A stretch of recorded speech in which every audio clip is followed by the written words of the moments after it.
on Arctic sovereignty. We stand firmly with Greenland and Denmark and fully support their unique right to determine Greenland's future.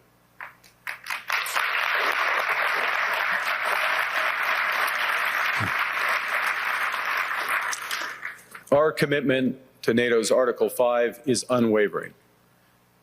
So we're working with our NATO allies, including the Nordic-Baltic Gate, to further secure the alliance's northern and western flanks, including through Canada's unprecedented investments in over-the-horizon radar, in submarines, in aircraft, and boots on the ground, boots on the ice. Canada strongly opposes tariffs over Greenland and calls for focused talks to achieve our shared objectives of security and prosperity in the Arctic. On plurilateral trade, we're championing efforts to build a bridge between the Trans-Pacific Partnership and the European Union, which would create a new trading bloc of 1.5 billion people. Just in from Davos, Trump is having a full-blown meltdown because the entire world just shut him out. Leaders are doing a walkout in slow motion. Macron says no meeting. Canada stands with Greenland. And Europe is basically saying, we're not your slaves. Then Trump leaks private texts, posts conquest maps like it's an invasion wish list, and threatens 200% tariffs like a tantrum is power. Markets wobble, allies flinch, and the chaos reeks of a cover-up before the collapse. The truth is getting exposed, democracy is on the line, and the fall is coming fast. And the betrayal? It's inside his own camp.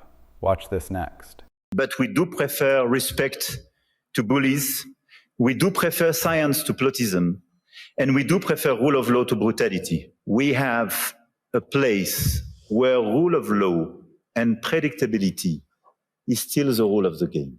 And my guess is that it is largely underpriced by the market. Having a place like Europe, which sometimes is too slow, for sure, and needs to be reformed, for sure, but which is predictable, loyal, and where you know that the rule of the game is just the rule of law, it's a good place. And here in the epicenter of this continent, we do believe that we need more growth, we need more stability in this world, but we do prefer respect to bullies, we do prefer science to plotism, and we do prefer rule of law to brutality. You're welcome in Europe, and you are more than welcome to France. Donald Trump is threatening 200% tariffs on French wine and French champagne because a world leader won't indulge his Board of Peace theater. That's not a strategy. That's a meltdown dressed up as power. Here's what happened, cleanly. In this transcript, the Davos story starts with a basic problem for Trump. Other leaders don't want to play along. We're told France's President Emmanuel Macron signaled he didn't want to meet Trump in Davos after Trump allegedly posted private messages Macron sent him about Greenland. Messages described as basically, "What are you doing with Greenland? This makes no sense," plus an invitation to talk over dinner. That's the claim in this transcript. We don't have the primary messages here. And instead of taking the hint, keep it professional, keep it calm, Trump escalates the chaos. The transcript says he also leaked private text messages with NATO Secretary General Mark Rutte, who's described as trying to be diplomatic. Then Trump starts posting maps showing the United States controlling Canada and Greenland and Cuba and Venezuela and other parts of the Western Hemisphere. He posts photos of himself with J.D. Vance and Marco Rubio planting an American flag in Greenland. He attacks the UK over a deal he previously supported. It's a spray of provocations, one after another, designed to dominate attention. This is the core issue. The world doesn't know whether it's dealing with a government or a feed. Because maps of conquest aren't tough, they're destabilizing. Leaking private communications isn't transparency. It's a warning to every leader on Earth. Talk to me, and I might post it for clout. That's how trust dies in public. Now, so many red lines are being crossed that you have the choice between your self-respect. Being a happy vassal is one thing, being a miserable slave is something else. If you back down now, you're going to lose your dignity. And that's probably the most precious thing you can have in a democracy. It's your dignity. We're working on a massive European investment surge in Greenland. We will work with Greenland and Denmark hand in hand to see how we can further support the local economy and infrastructure. Then Trump goes even further in the transcript, turning on the institutions that keep democracies aligned. He's quoted saying, "At what point are we going to realize the enemy is within?" And then he points the finger at the United Nations and NATO, and what the narrator calls a cult framed as religion. Whether you agree with any of his grievances isn't the point. The point is the posture. Alliances aren't partnerships, they're enemies. Cooperation isn't strength, it's betrayal. That's an authoritarian instinct. If you can convince people the system is the enemy, you can justify smashing the system. And once the system is weakened, the only thing left is loyalty, to a person, not to rules. The transcript also claims the markets are reacting badly. Stocks down, yields rising, mortgage rates not coming down, because of Trump's threats and attacks.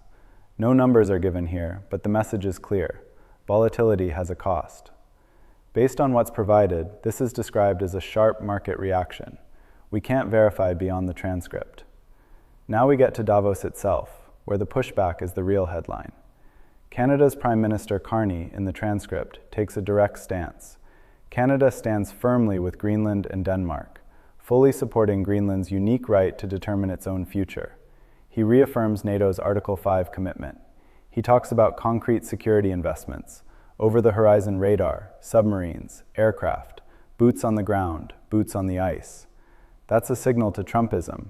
We're not treating this as a joke, and we're not acting like sovereignty is negotiable. Can I bring you back to Greenland? No. It's unnecessary. It's the Western Hemisphere is vital for the United States of America. Our national security people are on it, and they care about it, and I'm going to leave it to them to address with our allies, with our friends, and with everyone how they work it out. But the Western Hemisphere matters to the United States of America, and the United States of America, as I've just articulated, really, really matters to the world. When America shines, the world shines, because they all need to make sure America is strong and powerful to take care of them, God forbid. And so I think America and the Western Hemisphere are vital to America, and I'm going to leave that to my national security people to address. Right. The rest of us, I think, are finding it harder to make that kind of... Carney also opposes tariffs over Greenland and calls for focused talks. And he describes championing efforts to build a bridge between the Trans-Pacific Partnership and the European Union, framed here as a massive trade bloc. You don't need to be a trade nerd to understand what's happening. Democracies start building alternatives when they can't rely on the US being steady. Then Macron appears in the transcript with a line that's basically the opposite of Trump's vibe. He says they prefer respect to bullies, science over what he calls plottism, and rule of law over brutality. He pitches Europe as predictable, slow sometimes, sure, but governed by rules. That predictability is the point. It's a direct rebuke to the politics of intimidation and mood swings. Then the Belgian Prime Minister goes blunt. Too many red lines are being crossed, and you have a choice between self-respect and being a miserable slave. He says if you back down, you lose your dignity, the most precious thing in a democracy. Again, this is not normal, polite Davos language. This is what leaders say when they think coercion is becoming routine. And then Ursula von der Leyen, President of the European Commission, says Europe is working on a massive European investment surge in Greenland and will work with Greenland and Denmark hand in hand to support the local economy and infrastructure. That's not just symbolism, it's a counter-move. If Trump is trying to turn Greenland into a pressure point, Europe is trying to reinforce Greenland's resilience. This is what shutting him out looks like in real time. Not one dramatic walkout, more like coordinated refusal to validate his frame. Now contrast that with the Trump officials in this transcript, because it gets worse. Howard Lutnick, described here as Trump's Commerce Secretary, is asked about Greenland. He dodges, talks about the Western Hemisphere being vital, says national security people will address it with allies. And then comes the tell. He says America matters to the world, and when America shines, the world shines, because they all need America strong and powerful to take care of them. That isn't diplomacy, that's hierarchy. It is completely different than the WEF. I viewed the WEF as not a flagpole in the middle, but in fact, they are the flag. Whichever way the wind blew, so it blew. You should have solar, you should have wind. Why are you going to do solar and wind? Why would Europe agree to be net zero in 2030 when they don't make a battery? They don't make a battery. So if they go 2030, they are deciding to be subservient to China, who makes the batteries. Why would you do that? Why would the United States of America, which has oil and natural gas, try to convert to all electricity? China does not have oil and natural gas. Electricity and electric cars make perfect sense to them. That is practical and logical. It's also a message every other democracy hears very clearly.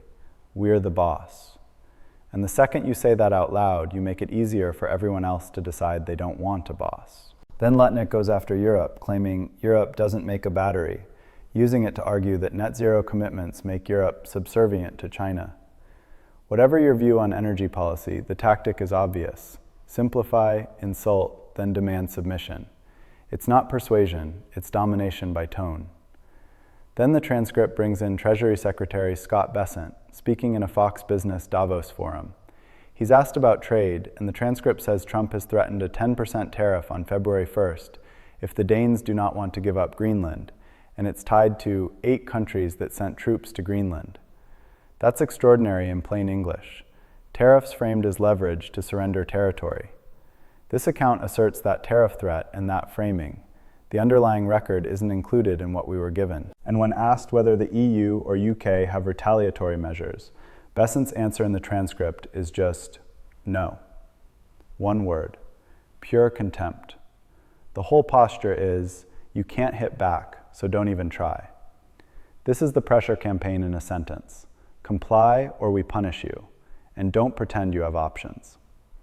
Then we hit the board of peace sequence, which is where the absurdity turns genuinely dangerous. The transcript says Trump invited Vladimir Putin to be on this board of peace. It says Zelensky comments essentially, "I'm not joining a peace board with someone invading my country." That's a simple reality check that punctures the branding instantly. Peace isn't a committee you staff with aggressors and then market like a product launch. And this is where Trump's reaction, described in the transcript, tells you everything. He's asked about Macron refusing to join, and instead of acting like an adult, he threatens 200% tariffs on French wine and champagne. He frames it like a punishment to force compliance. He also throws in personal humiliation, saying Macron will be out of office soon and nobody wants him. Notice the combo: degrade the person, then punish the country. That's not how allies behave. That's how strongmen try to train everyone around them. Resist me and I'll make it hurt. Then the UK becomes the next target. Tariffs on Europe, then? Well, we're in the midst of completing a very good trade deal for both sides. So the plan is to go ahead with the trade deal. Of course, the president has said that he, on February 1st, will implement a 10% tariff if the Danes do not want to give up Greenland, and it is on the 8 countries that sent troops to Greenland. So just to follow on to that, so you do not believe that the EU or the UK have any retaliatory financial instruments or measures in their bag that the United States should be worried about? No. Trump posts about Diego Garcia, saying the UK is planning to give away the island, site of a vital US military base, to Mauritius, for no reason whatsoever, calling it weakness that China and Russia notice. He calls the move stupidity. But the transcript immediately undercuts him with a prior statement attributed to Marco Rubio welcoming the UK-Mauritius agreement on the Chagos Archipelago, saying it secures the long-term operation of the joint US-UK military facility at Diego Garcia, and commending the UK and Mauritius. So what are we watching here? Not principle, not strategy. We're watching a leader who treats policy like a prop and outrage like a faucet. If attacking the UK helps the moment, attack the UK, even if your own team praised the same agreement earlier. And if you're an ally watching this, you learn something fast. Agreements with Trumpism are fragile. Today's deal becomes tomorrow's betrayal, depending on what makes the loudest post. That instability is the reason people shut him out. You can't negotiate seriously if your private messages might get leaked. You can't plan a coalition if your partner might post a conquest map overnight. You can't build trust if every conversation might be turned into a humiliation ritual. That's the practical explanation for the social one. No world leaders want to meet with him, as the transcript frames it. Isn't just snobbery, it's risk management. Then Gavin Newsom appears in the transcript in Davos, and he's basically voicing the frustration out loud. Stop being complicit, stop rolling over, stand tall, have a backbone. He talks about people playing both sides, saying one thing privately and another publicly. He calls it embarrassing. He says Trump is playing people for fools. Have you invited President Putin to be a member of the Board of Peace? Yeah, he's been invited. Do you have any response to President Macron saying he will not join the Board of Peace? Oh, did he say that? Well, nobody wants him because he's going to be out of office very soon. So, that's all right. What I'll do is if they feel like Costo, I'll put a 200% tariff on his wines and champagnes, and he'll join. But he doesn't have to join. If he said that, you're probably giving it to me a little bit differently. But if he actually did say that, but as you know, he's going to be out of office in a few months. Whether you love Newsom or hate him, the point is the vibe in that moment. This isn't just about Trump being rude. It's about leaders being pressured into pretending this is normal, because it's easier than confronting it. And that's where the stakes land for regular people. When diplomacy becomes a tantrum backed by tariffs, the damage doesn't stay in Switzerland. It shows up as uncertainty that ripples through everything. Trade relationships, security commitments, business planning, the basic sense that the ground is stable. When leaders can't trust each other, crises are harder to contain. When allies hedge, coalitions weaken. When intimidation is rewarded, the next intimidation comes faster and bigger. This transcript captures something important. Other leaders are modeling a different response. Carney talks sovereignty and commitments. Macron talks rule of law and respect. Belgium talks dignity and red lines. Von der Leyen talks investment and partnership. It's a collective message. We're not doing empire cosplay. We're not accepting coercion as diplomacy. And we're not letting one man's chaos redefine the rules. That's why Davos matters here. Not because it's glamorous, because it's where the refusal becomes visible. Buck up. It's time to get serious and stop being complicit. It's time to stand tall and firm, have a backbone. I've seen this in the United States, the supine Congress playing both sides, say one thing on a text or a tweet, another publicly. It's time to have principles. It's time to stand tall and strong. Does that mean responding with tariffs? It's time to stand united. You make that determination. I don't make that determination. But when you say standing tall, what do you mean? Just, I can't take this complicity. People rolling over. I should have brought a bunch of knee pads for all the world leaders. Handing out crowns and this is pathetic. Nobel Prizes, they are being given away. It's just pathetic. And I hope people understand how pathetic they look on the world stage. At least from an American perspective, it's embarrassing. So what should Europe be doing? You should decide, the Europeans should decide for themselves what to do. But one thing they can't do is what they've been doing. And they've been playing. This guy is playing folks for fools. And it's embarrassing. And here's the final piece that's worth saying plainly. The world building around Trump is not anti-American. It's anti-instability. It's anti-coercion. It's a defense of the idea that power should be constrained by law, agreements, and mutual respect. If America wants to lead, it can't lead by threatening allies into submission. It leads by being reliable. It leads by keeping its word. It leads by treating other countries' sovereignty as real, not as content. Because patriotism isn't demanding the world kneel. Patriotism is making your country trustworthy, so people choose to stand with you.